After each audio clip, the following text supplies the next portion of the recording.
Chapter 20. Recaller. Your leg will be all better in just a few weeks. Trust stronger trees with your weight in the future, all right? There's a girl. That was my grandfather Carlyle's voice. It took me a moment to identify it because it was how he sounds to himself, not to others. But when I recognized the girl he was talking to as a younger human Esme, I realized. I know this story. You know, Elsie, I met your grandpa years before I ever turned. It was the oddest coincidence that we ever saw each other again. That was one of my memories. That was my grandma telling me something when I was 4 months old. I was 16, you see, and I'd broken my leg. I know what that's like. Elspeth, that's happened to me. My legs have been broken before. Is that her? It's been 10 years, but she's still, God above, she's dying. They're taking her to the morgue. What are they doing? Her heart is still beating. Save her, you fools.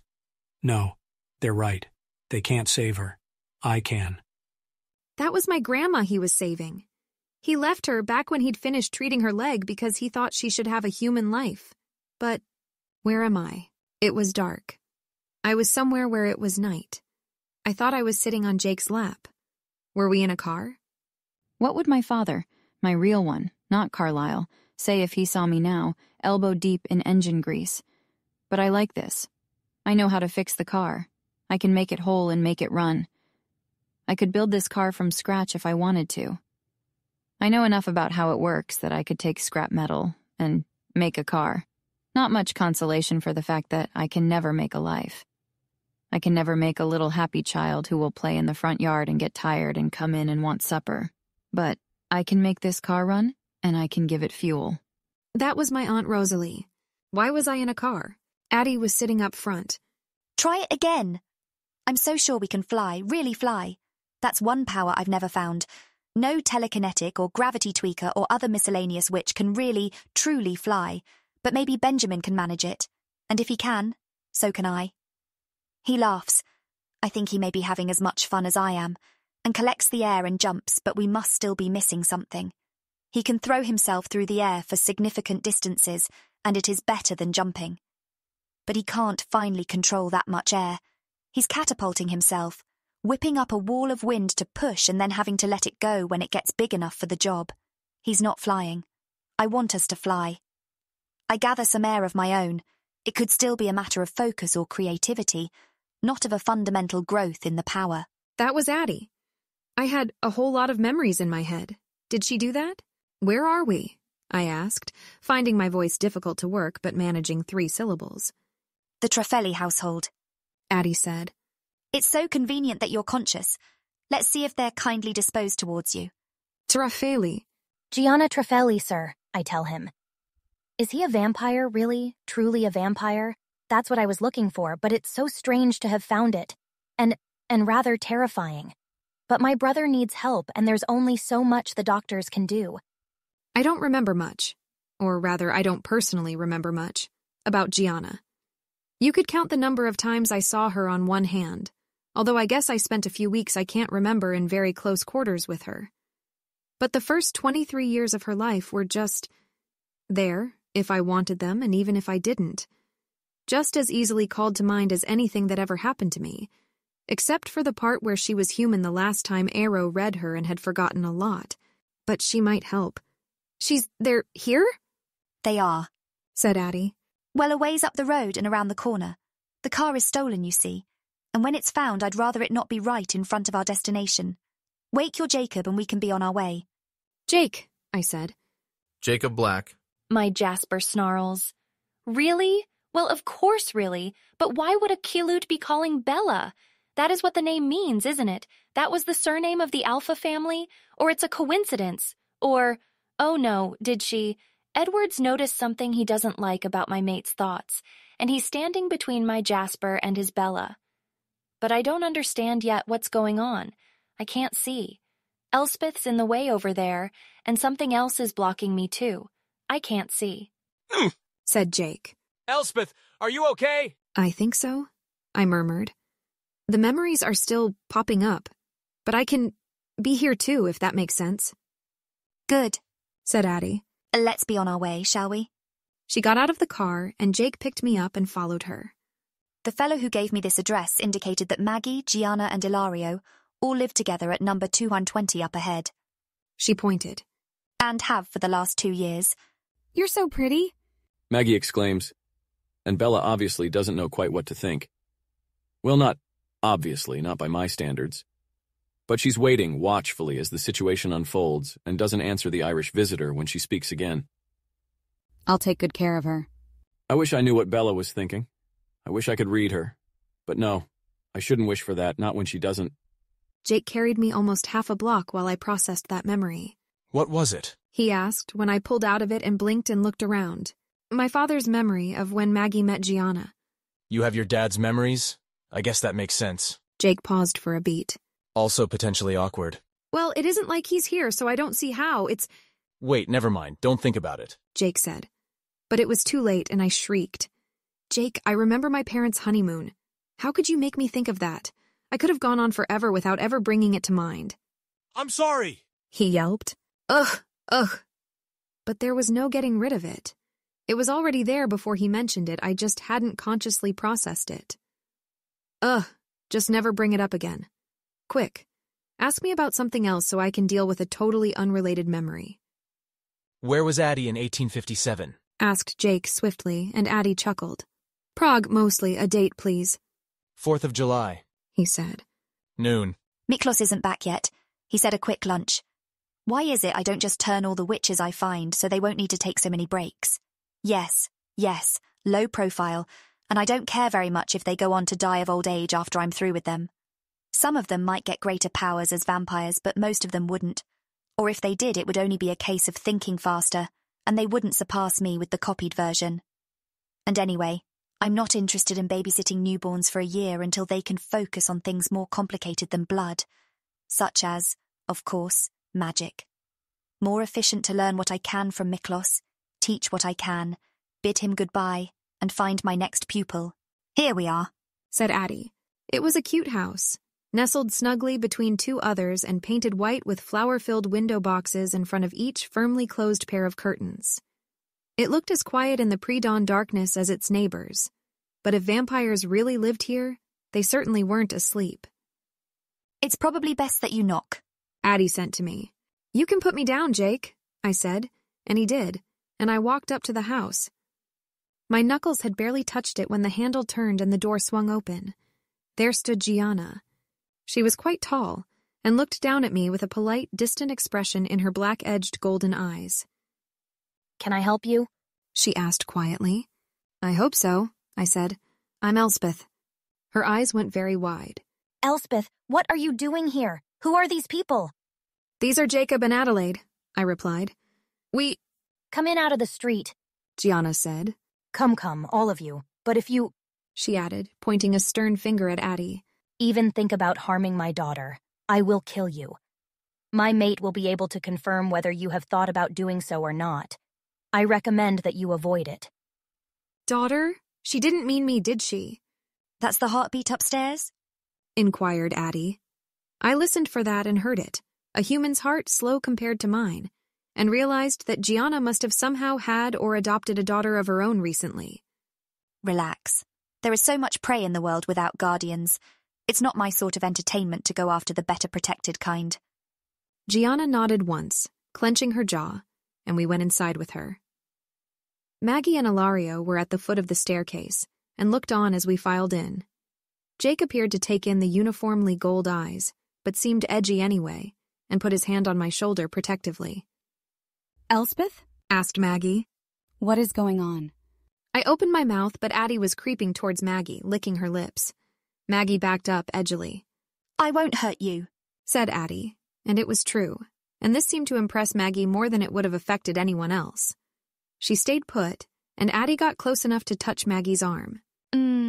What are you doing? Maggie asked. Addie took a respectful step back. I copy powers by touching witches, she said. I was curious about yours. She pursed her lips, then turned around and tapped my cheek. Okay, said Maggie. And what is going on? Addie, you know what's happened over the last day, and I don't. Could you explain, please? I asked. Addie nodded, took one moment to add her memory of my incoherent reverie to my massive collection, and then, to judge by their facial expressions, sent a summary to the 3 other vampires. Maggie had a pleased look on her face, like she was viewing unusually attractive artwork of some kind. I guess she just really liked truth, and the boost my power gave it was nice for her. "I'm glad you're not in Alaska," I said when it looked like Addie was done. "But why aren't you in Alaska?" I like this place. It's remote, less temptation. I do agree with my sisters that it's about time we stopped killing the men who we take to bed with us, but it's going to be a hard adjustment. There's lots of wildlife here, and I suppose we can stay as long as we like if we're not going to be taking humans for our food. No one will miss the occasional bear. Elspeth? Said Jake. "Sorry, did my question get answered while I was out of it?" I asked sheepishly. No, Said Maggie. Anyway, to answer you, we have a child. A young, human, extremely vulnerable child. It is not worth it to us to get involved in the Cullens rebellion. How did that happen? Asked Jake awkwardly, glancing at the 3 vampires. Wow, you're nosy. Maggie said. Gianna looked fondly at her mate, but answered him. I had some warning before I turned. So when we decided we wanted children, some of my eggs were on ice.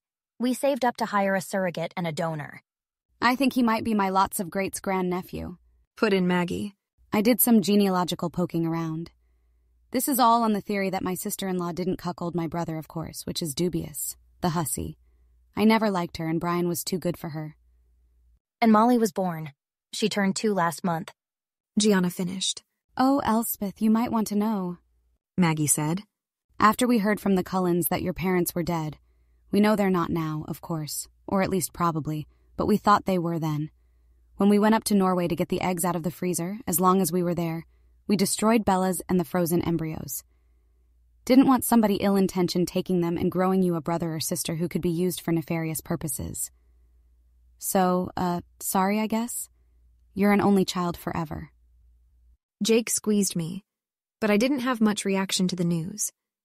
I'd never even thought about the other eggs and embryos in the freezer. "That's okay," I said. Anyway, Ilario said, speaking for the first time. we distanced ourselves from Bella's rebellion mongering when she did it then, and that's worked so far. We don't want to get on their bad side. Behind me, Jake growled threateningly. Calm down, Ilario said, flaring his nostrils and looking like he didn't care for Jake's smell. We don't necessarily have to turn you in to avoid their enmity. In fact, if we're lucky, it will never cross their minds that we exist. You just can't stay here. There's a selection of food in the fridge for Molly. Help yourselves. He gestured at me and Jake. To some breakfast, and be on your way. You might have better luck with Siobhan and Liam. He added. Addie's eyes widened at those names. Siobhan, She murmured. do you know where we can find them? I consulted my memories. My own were sparse on Siobhan. My mother had mentioned her, but didn't think she was a witch. My father believed. Siobhan and Liam are old friends. My father says. Well, I call him my father in my head, and he is something like one to me. Didn't he, in a sense, give me life, if that's what this is? I can tell you're distracted, Edward. He chide silently, knowing I can hear him. I can reply to this letter saying that we'll postpone our visit, if you prefer. No, I tell him. I think Esme would like to see Ireland. Now is as good a time for the journey as any. He smiles. He always smiles when he thinks he has the chance to make Esme happy. I wonder, not for the first time, if he would have ever changed me if he hadn't spent the 7 years prior, lonely for her. Having seen her the once and left her behind, only to find later that the normal life he left her to was rife with pain. He wanted companionship, and thought her life needed to be left alone. Mine he could save. If this is salvation... He thought she was a witch. I pushed the memories away. They should be in or near Oma for the rest of the week, but beyond that we don't know, Maggie said. I tiptoed over to the refrigerator and got myself some applesauce and leftover chicken, which I nibbled on cold. Memories of chicken, applesauce, and nothing relevant at all floated up and I let them. I drifted in and out of conscious presence. Humans had different taste sensations from me. Even people who didn't especially care for applesauce in particular had been enjoying it more than I did. To me, it was just one of 1,000 flavors of unpleasantness. Filling unpleasantness, at least. I toyed with one of Aro's meal's recollection of the flavor, trying to enjoy the fruit the way she had. You know, Gianna said to me quietly, I was very sad when I heard you'd disappeared. We're in touch with the Cullens. They loaned us a fair amount of money when we were just getting started. Though we've all got jobs now. Baby, I don't have a job. laughed Maggie. I have a game. She trounces people at poker for a living, Gianna explained, smiling faintly. Anyway, your grandparents let us know what had happened. We thought you were dead for 5 years. I'm glad you're okay, Elspeth. Thank you, I said, feeling awkward. I covered it with another bite of chicken. Jake decided that I was safe enough to leave for a minute while he looked for breakfast of his own. Poor Bella, murmured Gianna. I wonder where she is. Carlisle and the others were expecting her to show up, even after they were told you'd been captured. She motioned at me. I wonder, said Addie. why she's not in Alaska. Alice saw her heading there, or claimed to. I suppose Alice could have been lying, but why? Or I could have missed it if the Denali vampires reported her to the Volturi when I wasn't paying attention. What? Exclaimed Maggie. Oh, said Addie. Kate, Tanya, Eleazar and Carmen are reporting to the Volturi. Who have David hostage? Did I leave that out of my summary? I didn't mean to. Master, not her, I plead for the fallen beauty. A witch? Inquires Aero, looking speculatively at her where she fell under Alec's blanket. I hope she isn't too frightened. No, Master, but not a threat either. Her coven mates were the careless ones. She's new. There's still the brightness in her eyes. Such beautiful eyes, but I don't remark on that part. They didn't teach her properly. I'll take responsibility for her. And he looks at me, and looks at Marcus, who sighs and touches the back of his hand. And then Aro shrugs and nods in Alec's direction, and the beautiful one slowly pulls herself off the ground. Gianna's eyes were very wide, and I snapped out of Eleazar's memory of meeting Carmen. Elspeth, when you said you were glad we weren't in Alaska... I mostly meant I'm glad you were here when we came looking, but I left out the word guess. I'm also glad you're not getting spied on for the Volturi. Gianna looked at me for a long, still moment. Elspeth, did Chelsea... Yes, I whispered. I kind of worked out a way to fight off part of it, but only the part where she builds up new relationships, not the part where... Snip, snip. Oh, poor child, sighed Gianna, and she looked about to hug me, but thought better of it. Esme is going to try to hug me. I realize she means well, but what part of Chelsea got me is too complicated for her to understand. In what way does that not imply not hugging me? You could just let her, I said softly. It would make her feel better. I put down my spoon and held out my arms toward Gianna for a hug, and she embraced me. Jake and I nearly cleared out the Trefelis' refrigerator between us. Maggie and Gianna and Ilario quietly bickered about whether there was any safe way to tip off my relatives about their cousin's deception. None of the three of them seemed able to stay on a single side of the argument. Calling them now, there's no way to be sure that the Denalis won't hear, said Ilario. We don't want Volturi attention. Molly? The Volturi have completely lost their restraint, said Gianna. Completely. They've gone from a stabilizing force which enforced laws, albeit harsh ones, albeit partially according to whim, to an unstoppable power seeking more power at any cost. If they don't remember we exist if we keep quiet, murmured Maggie. They're not waiting for excuses anymore. Following the rules, which we aren't anyway. Molly is too, but she's not stupid and she's human and she won't be too forever. Isn't a guarantor of safety, growled Ilario. But they have no reason to be interested in us, Gianna said. Maggie's a witch, but not a very powerful one. She's completely redundant with and inferior to Charles, Addie inserted. This fellow doesn't get it. He's still lying to me. The air is dead between us without one single prickle of truth. Run that by me again, I say languorously. It's a new thing I'm trying, culling the dishonest from the population by letting prey go if it doesn't reflexively lie to me upon being questioned about whatever topic I happen to think of. This one's not likely to make it. He'd probably be more forthcoming if he knew what I'm doing, but that wouldn't be a fair test. Anyone will sing like a bird if they know you'll be able to figure out whether they're doing so, and know you'll kill them if you don't. I suppose it could have given him the creeps that today's question is, do you have any children? They've got so much manpower now, though. Ilario hissed. Wolves and all those witches. They can afford to divide their attention, to punish little infractions, to tighten their hold. It's not like we can turn Molly now, Maggie said. That's against the law, too. I don't remember the exact cutoff age. 14, said Gianna. and it's only that low because of Jane and Alec. And that is still too young. I'm not having our baby turned that young unless she pulls an Ilario and gets cancer. But yes, if they decided to notice us and decided to punish us, her life would be forfeit. What if, Maggie whispered, they noticed the trend where vegetarian covens seem to cause a lot of trouble for them per capita? What would we do? asked Ilario. Call Carlisle and say, oh, by the way, your family, your trusted cousins, they're traitors. He'd believe me. Said Maggie. Or Elspeth. Or me. Put in Addie. Yes, or you. Said Maggie. Being believed isn't the problem, it's having a plan. Do the Cullens have a plan? Or are they just sitting in Alaska, congratulating each other about being willing to make a stand? Ilario muttered. They haven't been sending regular status reports. Said Gianna. For fair enough reasons.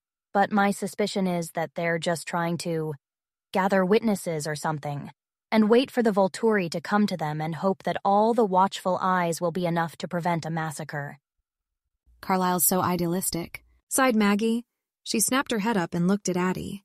Did you know I was a witch before you got here? Addie blinked. Sort of not. I had the information stored but hadn't looked at it. If you're asking if I can tell whether someone is a witch by getting close to them, the answer is that I can make an educated guess at range, but I have to touch them to make sure. Well, said Maggie, I know a lady who might be a witch, or might just be one hell of a good planner, but either way, she would be handy right about now.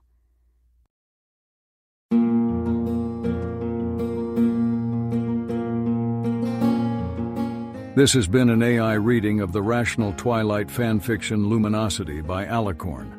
Licensed under an Attribution Non-Commercial Share-alike 4.0 International Agreement. If you wish to support this AI reading and others like it, please visit patreon.com/AskWhoCastsAI, where we are releasing episodes 4 weeks in advance of the regular feed. Thanks for listening.